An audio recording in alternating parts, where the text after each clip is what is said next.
garrixe, unkigarria da hitze, ze benetan oso impactante izan da. Danok arpei zer isua zutela hemendik. Oso idea originala eta ona, oso eraginkorra izan da, ze danok ipinigu baten zinoie, danoi deituzko pi bat zinoie bertan agertu handanak, eta gaina erantzunek eta eger itxesan, altuena beti izan, zuzena, torantxik geixen impactetozko da, hori oso da.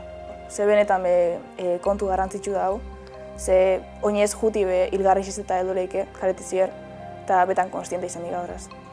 Dano goratuko ganaz momentuaz nire ustez, ze dano edugaku, eta orduan beste modu bat ikusiko temendik aurrera, kalan egin bagotxin.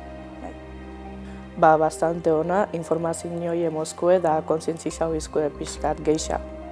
Dami bastante ondo behintxandu ataz, zait interaktiboagoa da, eta jentik geixa atenditzen da, ez?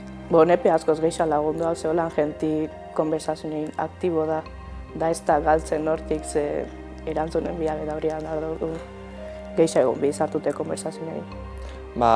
Asko guztu bat ekitaldixe, ze atzenin interaktibo eta izenean uste danoko zela parte hartzen, eta oso ondo, danok interesauteko. Atzenin garrantzitsua interaktibo da izetiz, etortzen non hor da, beneran bizitzi kontetan basku, atzenin igual pixkat aspergarrix edo ez da hain barrun sartzen, baina etortzen jenti konteta euren esperientzia, gero bebai interaktibo izena eta galderekin askoz geixa sartzeza eta geixa barrura gordetatzu informazio. Atzenin oso garrantzitsua ze geixenok karneta atakogu eta danok egongoa bidin, eta pertsona bakotxa bidin garrantzitsu da, orduan danok jakitsi oso ondo da.